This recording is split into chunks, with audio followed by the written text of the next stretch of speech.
Welcome to Business Over a Brew, the show where we talk business with some of the Riverbend's most interesting and influential business leaders, all while enjoying a nice brew at Elijah P's Burgers and Brews in Alton.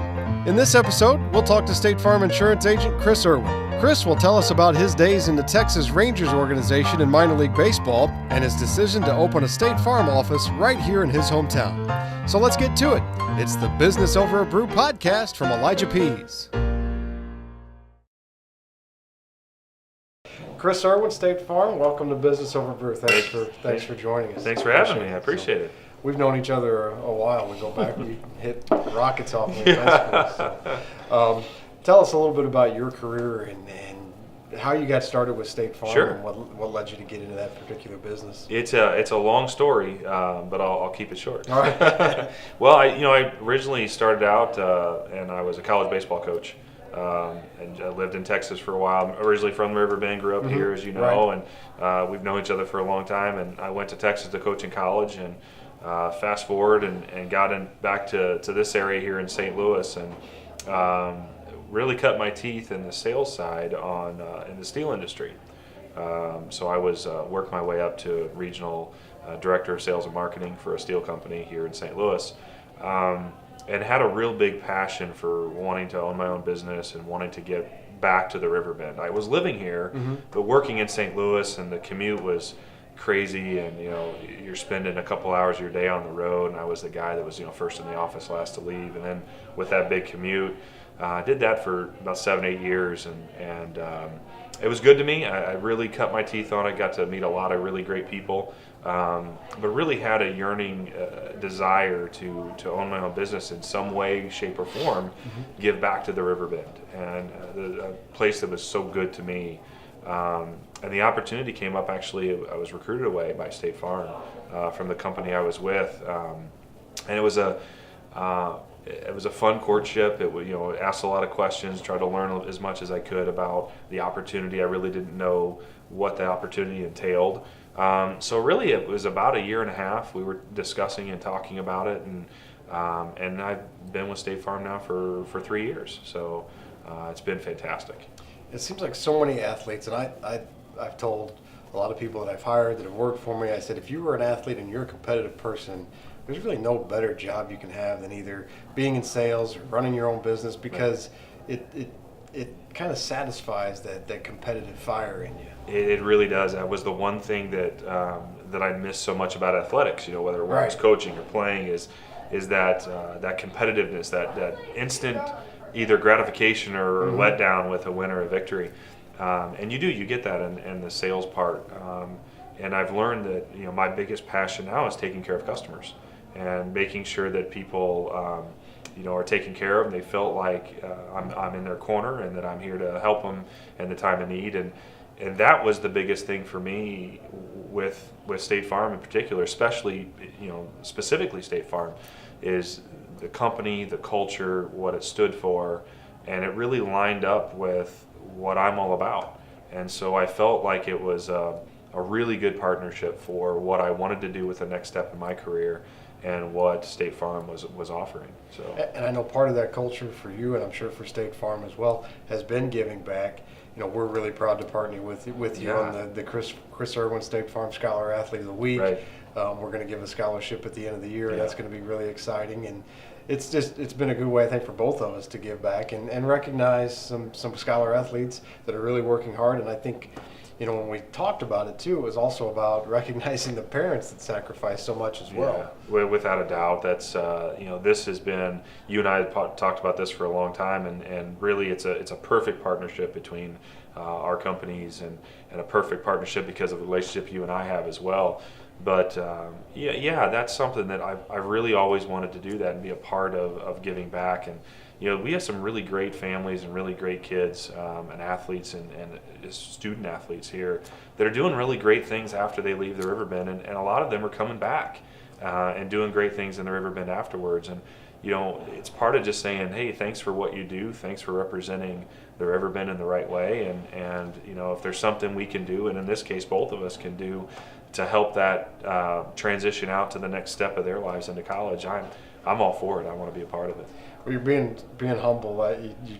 said that you ended up being a baseball coach in Texas, but there was a reason you were in Texas. So talk a little bit about that. Well, so as many know or many don't know, I played baseball here in the Riverbend and went to Marquette and then went to, most people don't know, I actually was recruited to play at the University of Evansville in Indiana. Aces. I did, yeah. I played baseball there for one semester, and I had a weird problem, a medical problem that I couldn't figure out, and I had to end up having heart surgery. I don't know if you even knew that. The December of my freshman year, so I came back to the area. Coach Collins had recruited me at SIU before I left, and we'd really kind of didn't understand this medical issue. Right. Got it all fixed. Talked to Coach Collins, and Bo was great. He said, "Hey, we still want you. Come over." Got the release from Evansville, and it was one of the best decisions I've ever made as far as baseball goes. We had a really great time out there. We played in a College World Series. We were ranked as high as 5th in the country my senior year. We finished 5th in the country my junior year, and then I got drafted and played for the Texas Rangers. And that was just a wow experience. I mean, I had to pinch myself all the time because I was that guy that was, first there, last to leave, worked my tail off. And, it was a really cool experience. I always wanted to do it. If you gave me a test to say, hey, you really think you're gonna do this? In the back of my head, I probably was like, I don't know, but I worked my tail off, and I was very fortunate, right place at the right time, and it worked out good. I think most of us that grew up playing sports, we'd play until somebody made us stop, and it's always a tough moment when you realize, okay, it's over. I'm not gonna play competitive anymore. Right. For most of us, that's after high school, maybe after college. I think it would be even tougher to go as far as you went and realize that, it's not going to be my career. Yeah, it was really kind of interesting. It's nowadays it's a little different because of social media and the ease of communication. Right. Back then, and I guess I'm older, but I'm not that old, I guess. But we're over 40. Right. It was odd because everything was done by letter, by mail. Nobody had cell phones, so it was an interesting process. I never, even though you're playing in the minor leagues, you really never know. I thought you'd have an idea of where you kind of ranked a whole lot better, because now you can pull up anybody and see where they're ranked in the organization. And you and I can find out the depth chart of any organization that we want to. And back then it was a little different. You really kind of never knew. I had a great season. I don't know. I hit 312 or 315, and I was a catcher, but I was stuck in I'm all saying this now. I was stuck in an organization full of good catchers because Pudge Rodriguez was the catcher in baseball, and he was the big league catcher for the Rangers.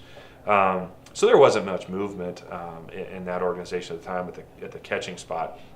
But yeah, it was hard because you're there and you're in a little surreal moment, where you're playing ball for a living and they're actually paying you to do it. Right. Yeah. And this is just the greatest thing since sliced bread. I mean, we weren't making any money, but it didn't matter. I was still doing it and having fun at it, and we had a good ride. It was a lot of fun. So I think the community is.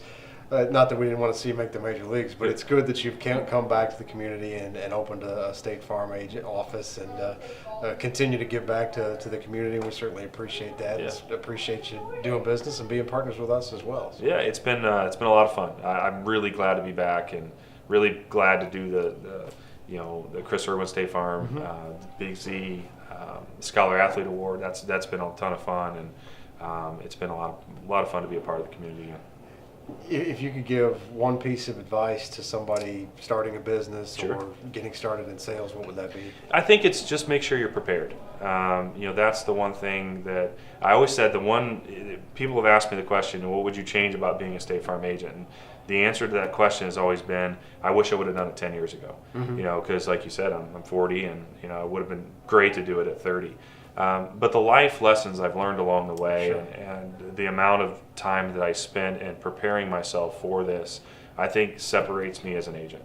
It makes me seasoned. It makes me understand exactly what people are looking for and what they need, and I can really cultivate a policy that makes sense for that person. I think even when the business side, it makes it a little easier because I've been a part of a business before that, doing the budgets and making sure the right people are on your team and those types of things, it comes a little bit easier with some experience. So just make sure you're prepared and work hard.